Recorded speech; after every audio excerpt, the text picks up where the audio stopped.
Bapak Ibu semuanya. Halo. Ya, apa kabarnya? Luar biasa ya, sehat semuanya, baik semuanya. Amin. Oke, kita pada pagi hari ini kita mau siapkan hati kita. Kita mau masuk hadirat Tuhan. Terima kasih ya Tuhan, Kau sungguh baik dalam hidup kami. Pada pagi hari ini Tuhan, ini kami Tuhan, kami percaya bahwa Engkau hadir di sini ya Tuhan. Engkau hadir di dalam setiap hati kami dan kerinduan kami ya Tuhan. Biarlah Engkau bekerja ya Tuhan Yesus di dalam setiap hati kami. Terima kasih ya Tuhan, terima kasih. Kita mau angkat pujian. Roh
Kami siapkan hati kami ya Tuhan. Mari Tuhan Kau bekerja ya Bapa. Bekerjalah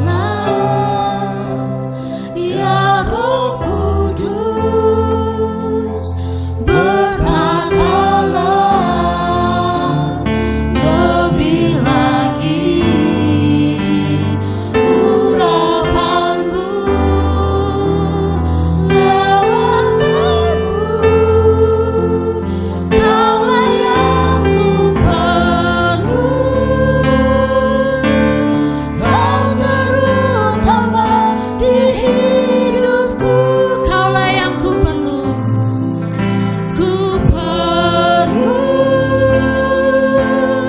Kau terutama di hidupku. Kau terutama, Kau terutama di hidupku. Terima kasih ya Tuhan. Benar ya Bapa, kami ada pada pagi hari ini ya Tuhan Yesus. Sebab kami tahu ya Tuhan bahwa Engkaulah ya Tuhan yang terutama di dalam hati kami, di dalam setiap hidup kami ya Tuhan. Mari ya Bapa, saat ini kami mau menyerahkan setiap kehidupan kami Tuhan ke dalam tangan-Mu. Berkati Tuhan Yesus setiap ibadah kami pada pagi hari ini, setiap pujian dan penyembahan kami, biarlah boleh berkenan dan menyenangkan hati Engkau ya Tuhan. Terima kasih ya Tuhan, dalam nama Tuhan Yesus kami berdoa. Haleluya, amin. Oke, boleh Bapak Ibu kita sapa dulu kanan kirinya. Shalom. Ya, boleh kita kasih senyum dulu kiri kanan. Ya, umat-umat pilihan Tuhan, mari kita mau bernyanyi buat Tuhan.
duduk Bapak Ibu semuanya.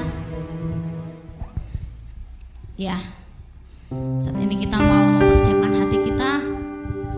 Kita mau menerima firman Tuhan. Mari ya Tuhan. Terima kasih ya Tuhan, kami percaya Engkau adalah Tuhan yang setia. Tuhan yang tidak pernah meninggalkan kami Tuhan di dalam setiap langkah kami ya Tuhan. Kau selalu ada. Kau selalu beserta dengan kami ya Tuhan. Ini kerinduan kami Tuhan. Kami mau meninggikan nama-Mu ya Bapa. Pakai hidup kami ya Tuhan. Makasih ya Tuhan.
sudah lebih dari cukup ya Tuhan dalam hidup kami ya Tuhan.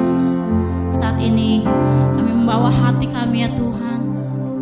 Biarlah ya Bapa hidup kami menjadi persembahan yang kudus, yang berkenan di hadapan-Mu ya Bapa. Pakai setiap kami ya Tuhan untuk membawa terang ya Bapa, untuk keluarga kami, untuk lingkungan kami ya Tuhan. Biar kami boleh membawa terang-Mu ya Tuhan. Pakai hidup kami ya Bapa. Ini hidup kami ya Tuhan. Kita mau membawa hati kita ke hadapan Tuhan. Ini hidup kami Tuhan.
kasih Tuhan, terima kasih Bapa, terima kasih Yesus.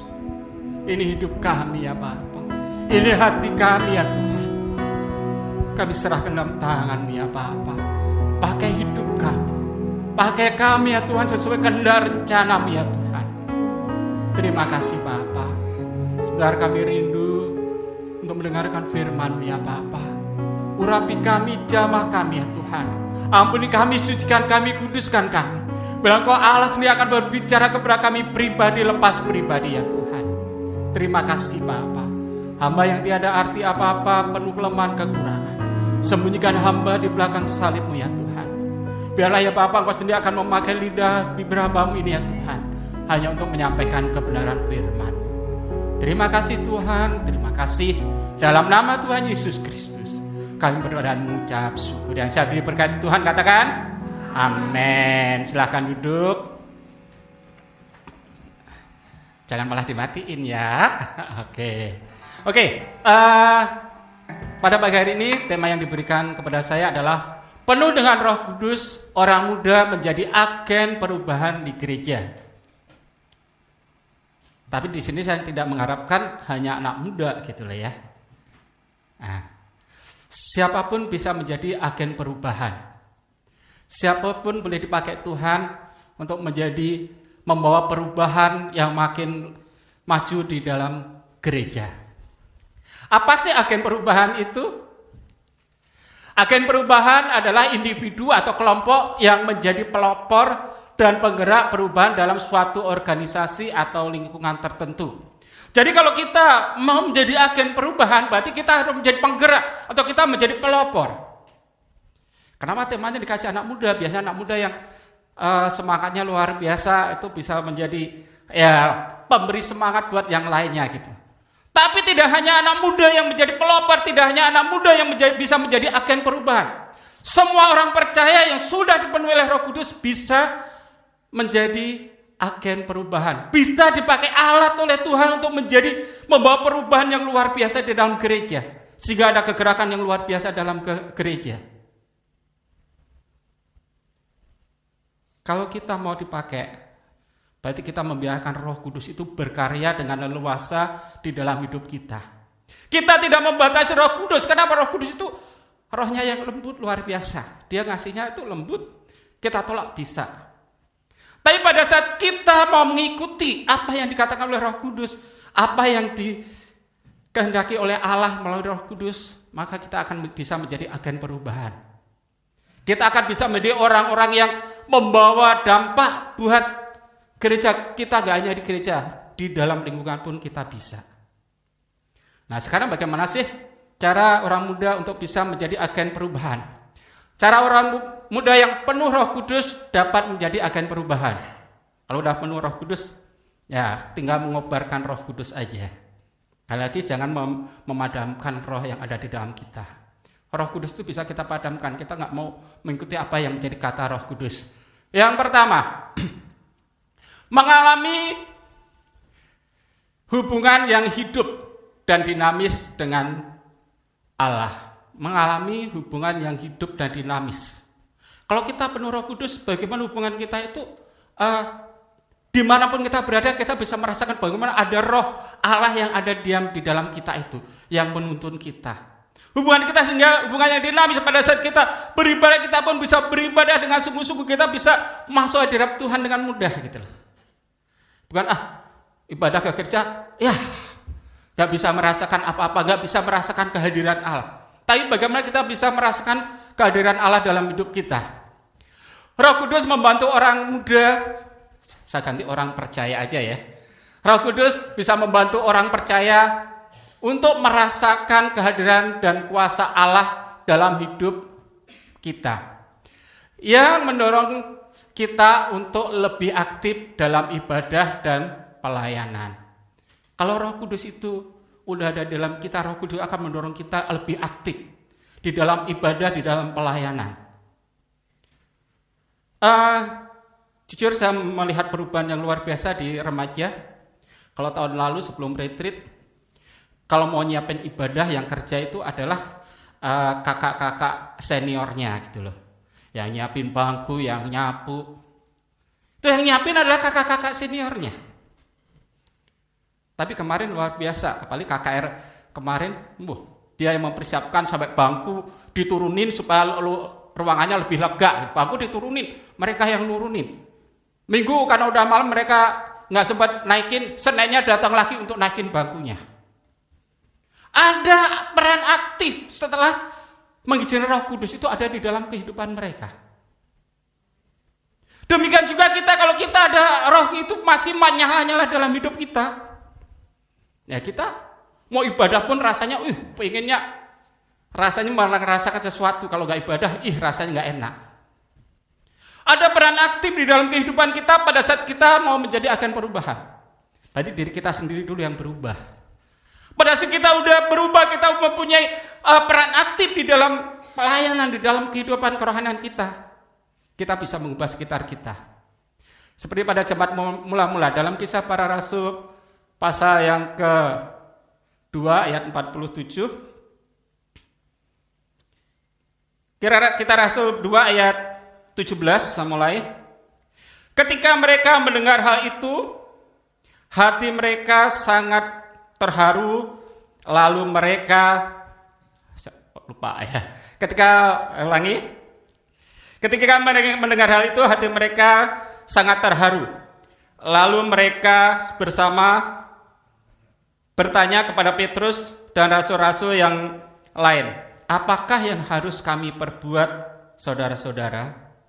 Pada saat Roh Kudus itu menyalakan roh kita akan, apa sih yang bisa saya lakukan, apa sih yang bisa saya bantu? Kita yang bertanya, bukan kita disuruh dulu. Apa sih yang bisa kita bantu?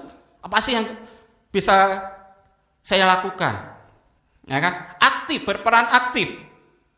Ayat 41, orang-orang yang menerima perkataan itu, perkataan Petrus, memberi diri dibaptis, dan pada hari itu jumlah mereka bertambah kira-kira 3.000 jiwa. Ayat 42, mereka bertekun dalam pengajaran rasul-rasul dan dalam persekutuan. Dan mereka selalu berkumpul untuk memecahkan roti dan berdoa.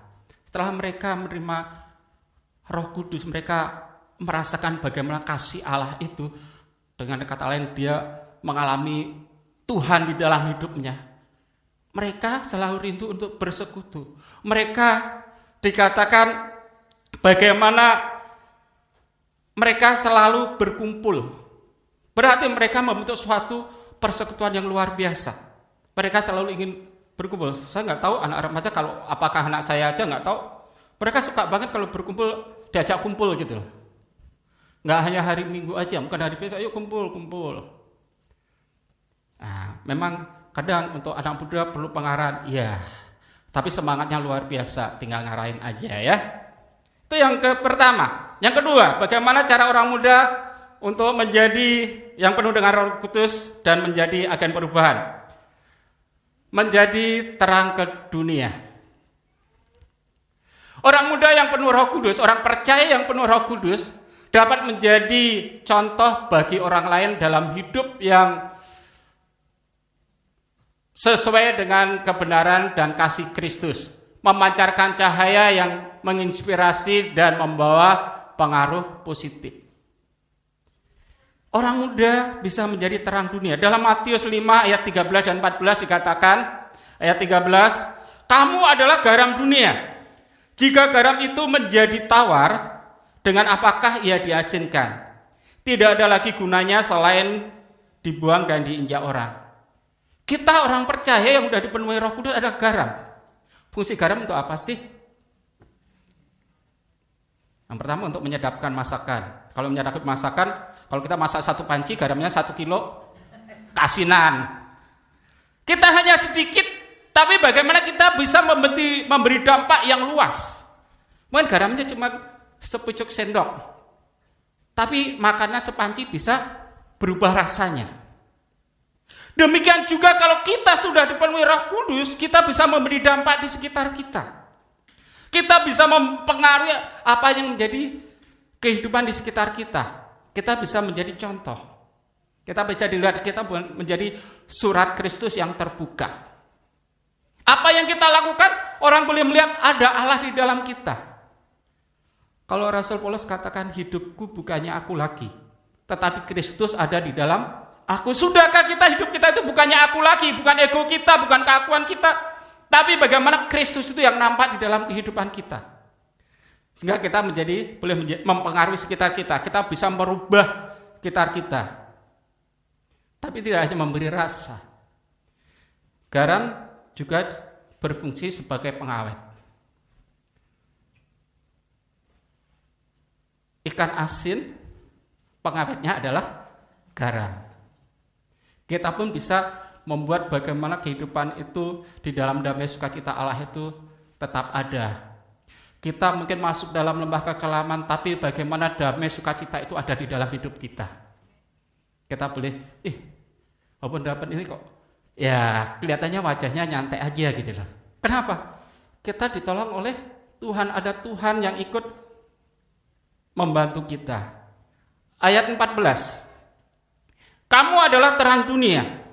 Kota yang terletak di atas gunung tidak mungkin tersembunyi. Kalau kita adalah terang, saya nggak akan mengasih contoh lampu. Kalau lampu sudah jelas terang banget. Kalau mati lampu aja, kita pakai lilin. Mungkin lilin nyalanya nggak seberapa. Tapi di tengah kegelapan lilin itu ternyata luar biasa, jadi pusat perhatian. Sumber terangnya walaupun kecil bisa membantu. Kalau besar seperti lampu, apalagi gitu kan ya. Nah, bagaimana dengan hidup kita? Kita itu orang yang menjadi perhatian. Orang Kristen adalah orang yang menjadi pusat perhatian. Kenapa? Standarnya berbeda. Begitu orang Kristen jatuh dalam dosa, orang Kristen kok begitu? Benar? Kenapa? Orang Kristen itu adalah terang. Dia seharusnya yang menerangi kegelapan, bukan dia yang menjadi kegelapan. Maka dimanapun orang Kristen itu berada selalu menjadi patokan. Orang Kristen itu baik banget gitu kan. Tapi begitu orang Kristen berbuat jahat, orang Kristen kok begitu. Berarti seharusnya orang Kristen enggak seperti itu. Sudahkah ke dalam kehidupan kita itu memancarkan terang Kristus itu? Sudahkah kita mengikuti apa kata Roh Kudus yang ada di dalam kita? Atau kita mengabaikannya?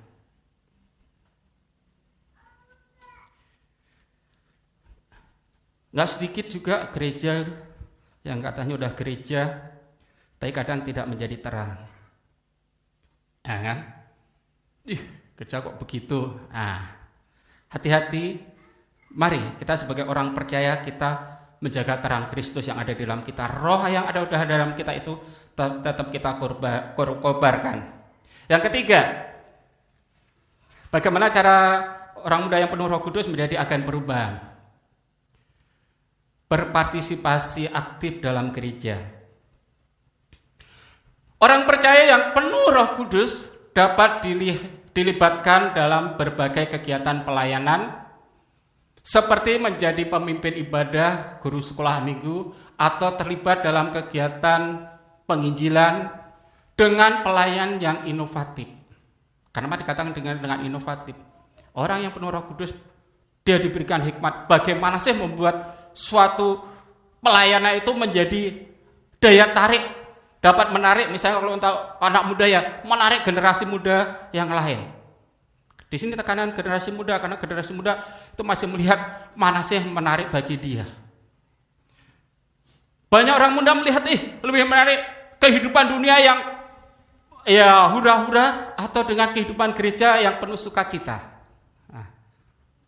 Bagaimana kehidupan gereja itu bisa menjadi daya tarik buat anak muda untuk selalu bersekutu, selalu datang ke gereja. Jangan membuat sesuatu yang membosankan, gitu-gitu aja. Orang yang penuh Roh Kudus akan mampu diberikan hikmat untuk membuat pelayanan itu yang lebih inovatif, bagaimana menarik generasi mereka. Tidak hanya di kaum muda, di ibadah umum pun juga bisa bagaimana anak muda berperan aktif untuk membuat suasana ibadah itu lebih menarik, sehingga orang kalau nggak datang rugi gitu kan. Pengennya selalu ada di gereja. Kenapa? Ada inovasi-inovasi yang luar biasa di gereja. Dalam Roma 12 ayat 11 dikatakan, janganlah hendaknya kerajinanmu kendor, biarlah rohmu menyala-nyala dan layanilah Tuhan. Bila kita menyalakan roh yang ada di dalam kita, Roh Allah, udah ada Roh Kudus itu udah ada di dalam kita. Apakah kita mau membiarkan diam di dalam kehidupan kita, atau kita mau membiarkan roh Allah itu menyalanya dalam hidup kita. Artinya apa? Kalau roh Allah itu menyalanya, bagaimana kita bisa melayani Tuhan dengan luar biasa tanpa disuruh? Ya kita mau mengambil bagian apa sih yang bisa saya lakukan? Seperti anak remaja itu tadi, dia sekarang kalau mau ibadah, dia langsung beresin tempat ibadahnya, mau nyapu, mau nyiapin, luar biasa. Mereka mau diajak gitu. Nah, bagaimana dengan kehidupan kita? Apa kita yang mau dilayani? Tolong dong. Kita cuman minta tolong doang, tapi mau nggak kita ikut terjun, ikut membantu, ikut berkarya dalam gereja? Pelayanan sekali lagi bukan hanya di mimbar ini aja, banyak pelayanan di dalam gereja ya. Saudara mau ikut terlibat atau enggak? Mau menyalakan roh yang ada di dalam saudara atau enggak? Sehingga kalau kita punya ide-ide yang luar biasa, bisa saya punya ide begini loh. Ibadahnya biar menarik begini loh. Ibadah itu biar menyenangkan, bisa membuat orang damai, ayo begini loh. Silahkan diajukan ide-idenya. Mari kita menyalakan roh kita. Yang keempat, cara orang muda yang penuh Roh Kudus untuk dapat menjadi agen perubahan.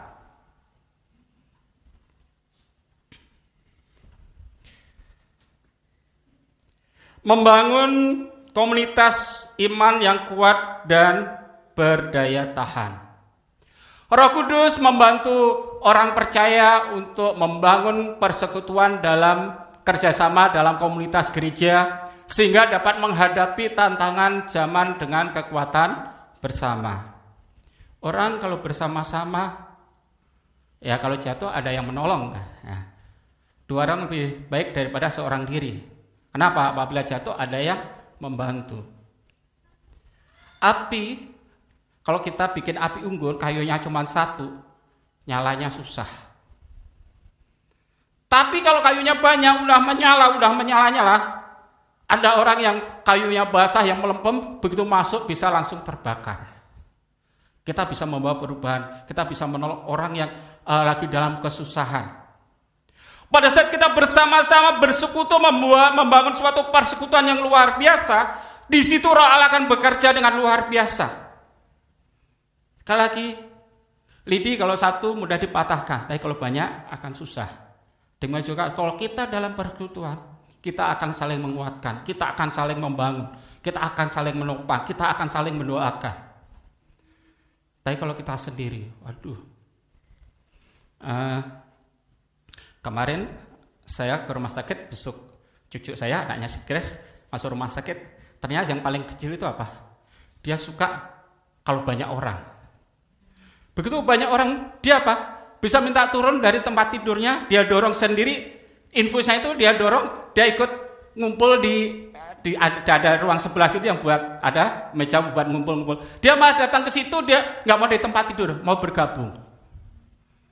Ternyata apa? Dia suka banget kalau ada orang gitu loh. Apalagi dalam persekutuan. Bagaimana, sudahkah kita merasakan kalau kita berkumpul bersekutu rasanya enak? Kita sih ingin terus berkumpul dan berkumpul. Kita ingin terus bersama-sama dan bersama-sama. Itu akan membuat kita bisa makin diteguhkan, makin dikuatkan. Saya sampai heran. Dia sampai umurnya 4 tahun dia diinfus, tapi dia dorong infusannya itu sendiri gitu loh. Dia malah ketawa seperti nggak sakit gitu loh, karena banyak orang. Begitu mau pulang, nggak boleh pulang. Karena apa? Dia pengen berkumpul gitu loh.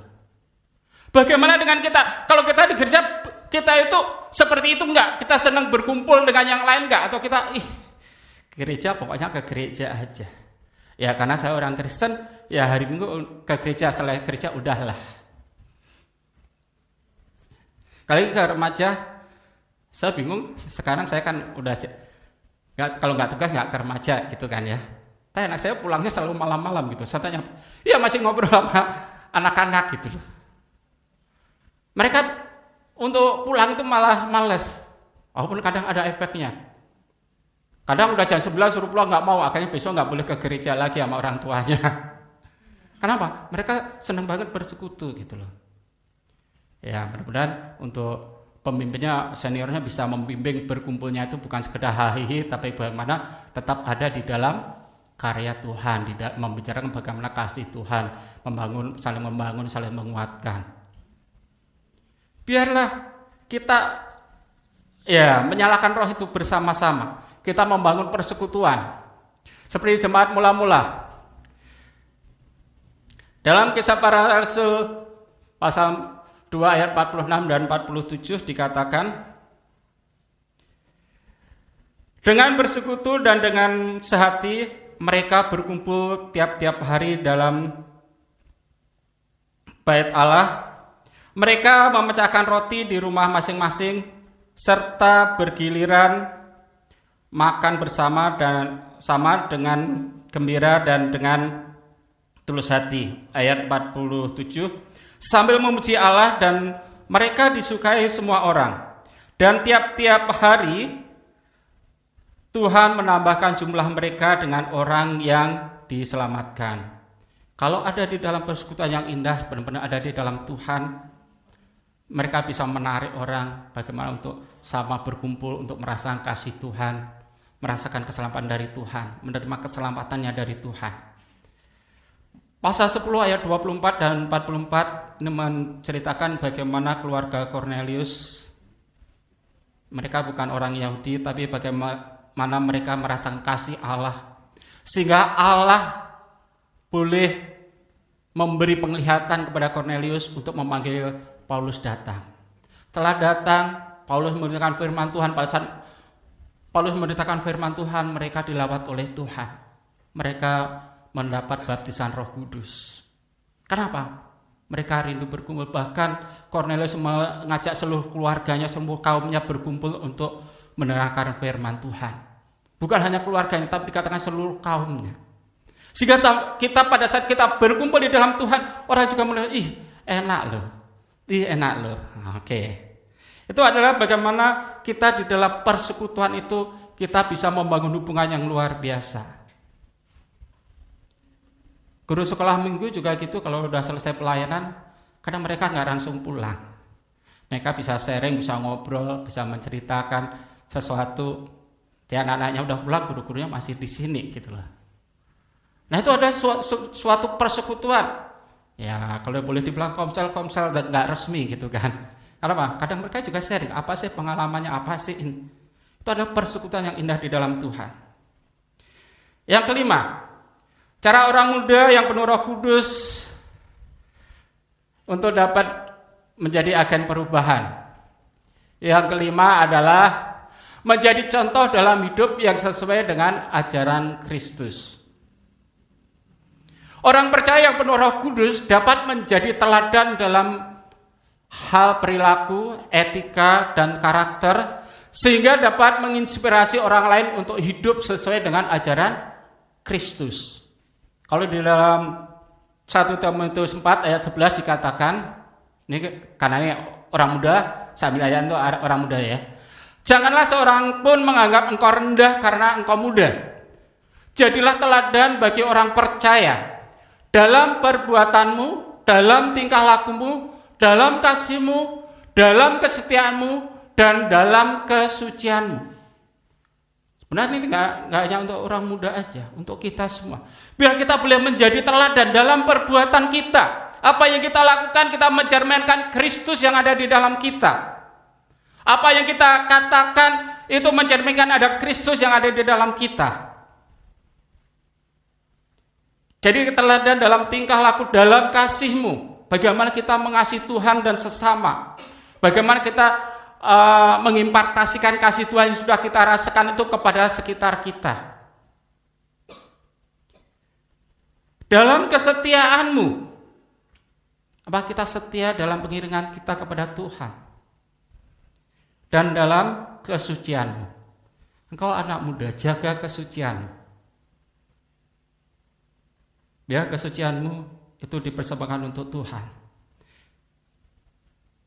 Mari di dalam kehidupan kita boleh menjadi teladan. Dalam gereja, berarti dalam ibadah, bagaimana pada saat ibadah kita boleh menjadi teladan. Bagaimana kita benar pada saat ibadah, ya kita datang kepada Tuhan. Ini adalah pertemuan. Dikatakan kita bisa menyembah Tuhan di kamar mandi pun bisa. Tapi satu hal, pada saat pertemuan, pada saat ibadah, kalau di duniawi saya ibaratkan, kalau kemarin waktu Pak Jokowi masih presiden, ada votingan, dia bermain panco dengan anaknya hanya pakai kaos singlet. Kenapa? Itu ada di rumah, ya kan? Hubungan di rumah, ya itu. Tapi pada saat di pertemuan resmi, nggak mungkin Pak Jokowi dengan anaknya pakai kaos singlet, ya kan? Ya bagaimana dengan pakaian resmi? Demikian juga pada saat kita mengikuti ibadah di gereja, berarti ada pertemuan resmi. Apakah kita sudah mengikuti aturan untuk pertemuan yang resmi itu?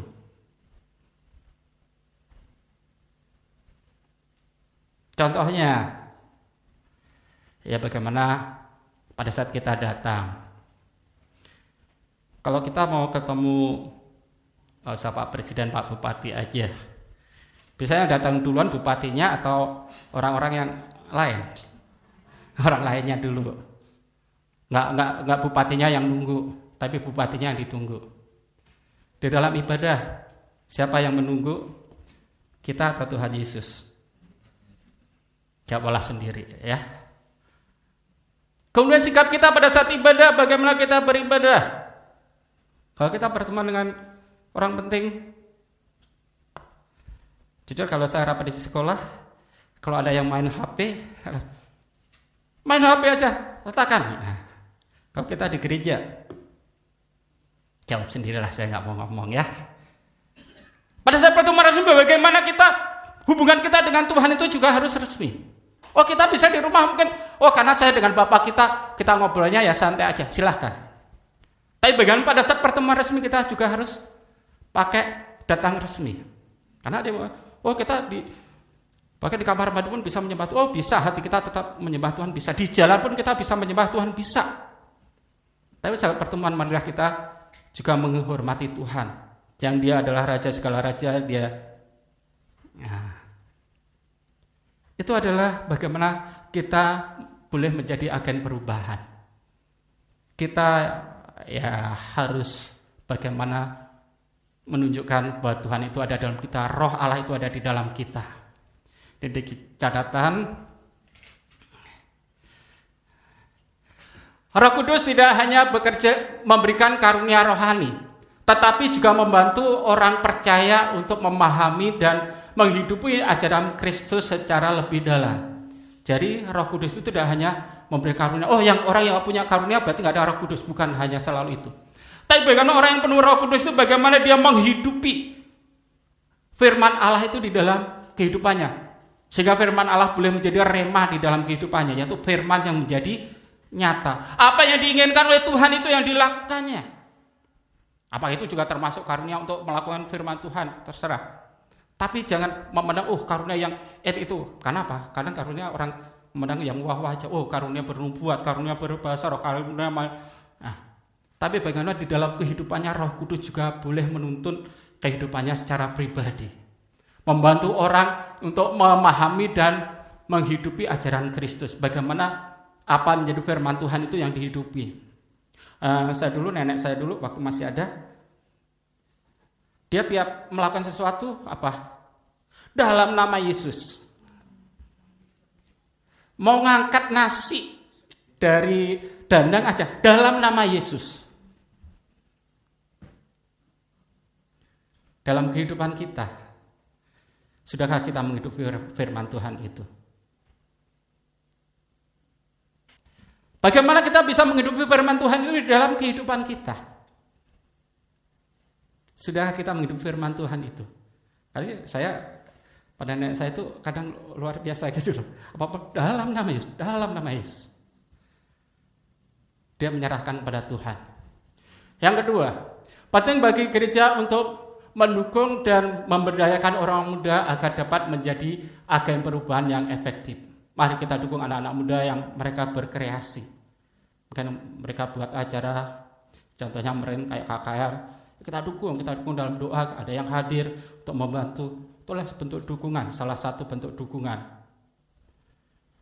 Bahkan yang senior, tolong dong jadi WL, singer, singernya kemarin KKR Youth adalah yang senior semua gitu kan. Nah itu adalah salah satu bentuk dukungan. Yang ketiga, orang muda yang penuh Roh Kudus dapat membawa perubahan positif tidak hanya dalam gereja, tetapi juga dalam masyarakat luas.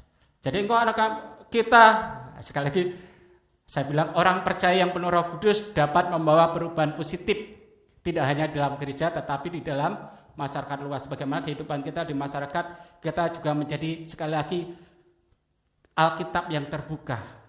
Kita menjadi saksi, kita selalu dilihat, kita sebagai orang Kristen selalu disoroti.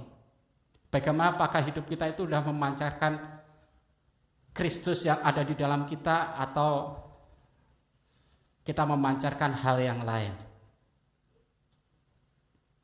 Bagaimana dalam kehidupan kita, sudahkah kita benar-benar mengutamakan Kristus di dalam hidup kita, atau kita mengutamakan yang lain? Hanya saudara dan Tuhan yang tahu. Sudahkah saya mengutamakan Kristus dalam hidup saya, atau saya masih mengutamakan yang lain? Kalau kita mau dipakai sebagai agen perubahan, change agent, mari kita izinkan Roh Kudus itu berkarya dalam hidup kita dengan leluasa. Jangan padamkan roh yang ada di dalam kamu, tapi biarlah Roh Allah itu boleh menyala-nyala di dalam hidup kamu, sehingga kasih Kristus itu boleh terpancar melalui kehidupan kita. Kita boleh menjadi teladan, kita boleh menjadi contoh dalam perbuatan kita, dalam tingkah laku kita, dalam kesucian kita, dalam kesetiaan kita, dalam tutur kata kita. Kita bisa dilihat ulang, oh dia anak Tuhan, dia memancarkan kasih Kristus. Mari saya undang pemain musik WL Singer. Mari kita periksa diri pribadi kita. Sudah kita dapat dipakai oleh Tuhan sebagai agen perubahannya, untuk membawa perubahan di sekitar, di gereja kita, di lingkungan kita, di rumah tangga kita, di keluarga kita. Sudahkah kita boleh menjadi agen perubahan itu? Mari kita izinkan Roh Kudus itu bekerja dan berkarya dengan luar biasa di dalam kehidupan kita. Bahkan kita boleh menjadi seperti tanah kering yang merindukan air. Kita merindukan Roh Kudus itu berkarya dalam hidup kita.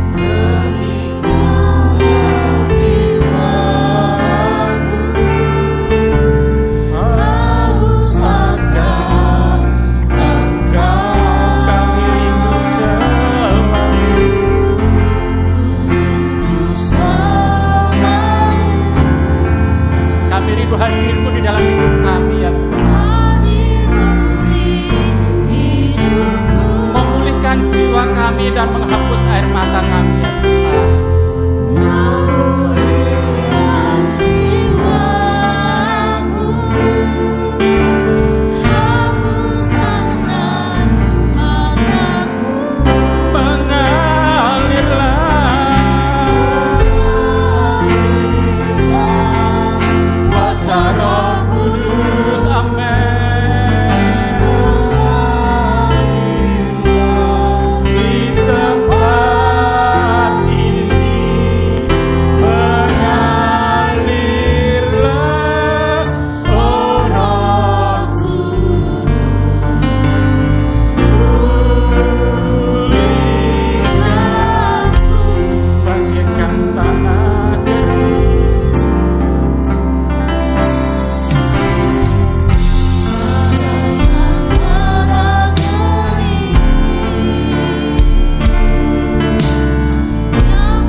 menghapus air mata kita sehingga kita boleh bersuka cita di dalam Tuhan.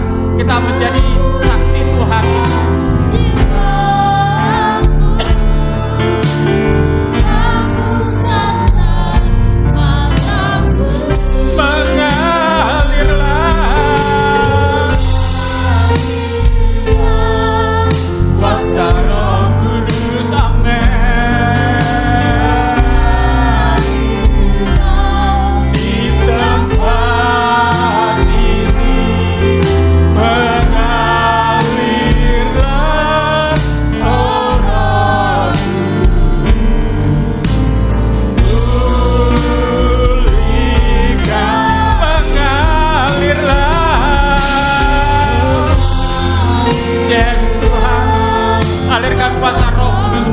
Ya Bapa, sehingga kami boleh menjadi alat-alat-Mu ya Tuhan. Kami boleh menjadi agen-agen-Mu ya Bapa, yang boleh terbaca oleh sekitar kami, terlebih gereja-Mu di tempat ini ya Tuhan. Kami boleh menjadi contoh, kami boleh menjadi penyemangat, kami boleh menjadi motivator ya Tuhan.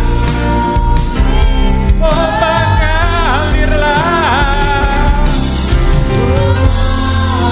Mari izinkan Roh Allah itu berkarya dalam hidupku. Izinkan Roh Kudus itu berkarya dalam hidupku.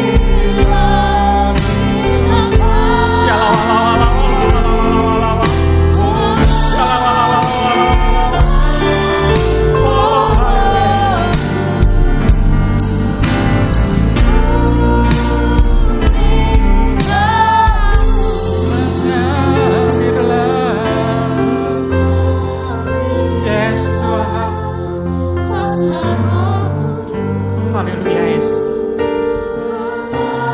Haleluya Bapa, alirkan kuasa saat ini ya Tuhan. Alirkan Roh Kudus saat ini ya Bapa. Lihat hati-hati yang rindu. Kita naikkan pujian ini lebih sungguh-sungguh lagi. Mengalirlah Roh.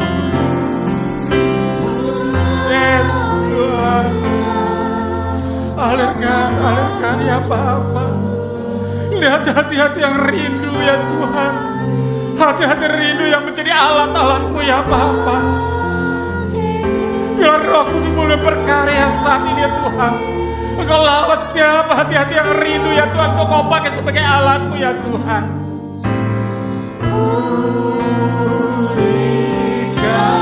Mengalirlah. Mengalirlah kuasa Roh Kudus, amin, amin. Mengalirlah di tempat ini. Mengalirlah, oh Roh Kudus.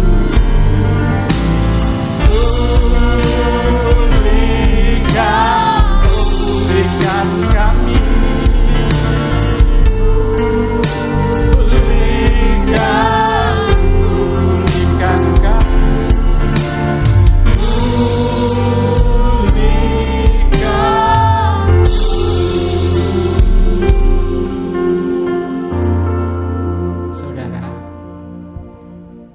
Saat ini rindukan engkau untuk dipakai oleh Tuhan, menjadi agen-agen perubahan, menjadi alat-alat Tuhan yang begitu luar biasa. Kalau engkau rindu, izinkan Roh Kudus itu berkarya dengan leluasa di hidupmu, menuntun hidup, menolong hidup, sehingga engkau boleh menjadi alat Tuhan dimanapun engkau berada. Di gereja ini, di keluarga kita, di pekerjaan kita, di sekolah kita, dimanapun Tuhan tempatkan kita, kita boleh memancarkan kasih Tuhan. Izinkan terus Roh Kudus itu yang terus menolong kita, meneguhkan kita, menguatkan kita, bahkan memberi jalan keluar pada saat kita menghadapi masalah, memberi kesembuhan saat kita menghadapi sakit penyakit. Roh Kudus mampu melakukan itu pada saat kita membiarkan Dia dengan luar biasa berkarya dalam hidup kita. Mempersilakan Roh Kudus itu menguasai hidup kita. maka karya Tuhan akan makin nyata di dalam hidup kita. Kiratakan anak kalawasik, kiratakan anak kalawasik, abatakan anak kalawasik. Saat ini, kalau engkau rindu dipakai oleh Tuhan, kau bisa angkat tangan, katakan, Tuhan, ini aku pakai aku, Tuhan. Kalau engkau rindu menjadi alat-alat Tuhan yang luar biasa, menjadi agen-agen perubahan Tuhan, angkat tanganmu dan katakan, Tuhan, ini aku pakai aku, Tuhan. Ini aku pakai aku, Tuhan. Perlengkapi aku dengan Roh-Mu, Tuhan. Ini aku, Tuhan. Ini aku, Tuhan. Tuhan akan pakai engkau. Tuhan akan urapi engkau. Tuhan akan tolong engkau. Hiatakan anak kalawasik, gerobotokan anak kalawasik. Kiratakan anak kalawasik, gerobotokan anak kalawasik. Haleluya, Yesus. Haleluya, Bapa. Terima kasih, Tuhan. Terima kasih, Bapa. Kalau kau mau pakai kami, ini kami ya Tuhan. Berikan Roh-Mu itu lebih lagi ya Bapa. Berkaryalah di dalam hidup kami lebih lagi ya Tuhan. Kuasai hidup kami, tuntun hidup kami ya Tuhan. Sehingga kami boleh berjalan sesuai dengan kehendak dan rencana-Mu ya Bapa. Kami tetap berjalan di dalam terang kasih-Mu itu ya Tuhan. Sehingga dimanapun kami berada ya Tuhan, kami boleh menjadi alat-Mu, boleh menjadi agen perubahan ya Tuhan yang Kau pakai ya Tuhan. Kami boleh mempengaruhi sekitar kami. Seperti garam yang boleh mempengaruhi masakan, kami juga boleh memberi warna buat sekitar kami, buat gereja kami, buat keluarga kami, buat tetangga kami ya Tuhan. Buat rekan kerja kami, buat teman-teman sekolah kami, teman kuliah kami ya Tuhan. Kami boleh menjadi pemberi warna, pemberi rasa di dalam Engkau ya Tuhan. Ini hidup kami ya Tuhan. Ya kami serahkan dalam tangan ya Bapa. Pakai kami ya Tuhan. Terima kasih Bapa. Terima kasih Tuhan. Sampai di sini hamba berkata-kata. Biar Roh Kudus akan terus menolong kami, mengingat kami, menuntun kami ya Tuhan. Untuk kami tetap ada di dalam dekapan kasih-Mu ya Tuhan. Terima kasih Bapa. Dalam nama Tuhan Yesus Kristus, kami berada